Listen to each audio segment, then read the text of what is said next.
না না না, পয়সাটা দাও, ওরা রাখো, পয়সা দিচ্ছি। একাই যাচ্ছে না।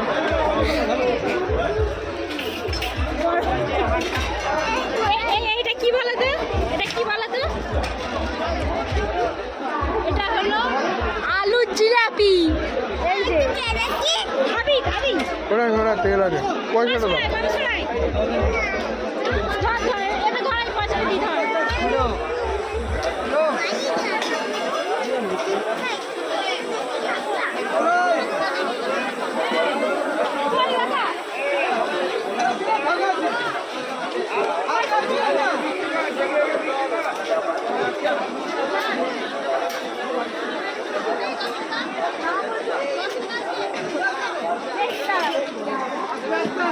পঞ্চাশ টাকায় যাবো, 10 টাকা নিয়ে কী করবো?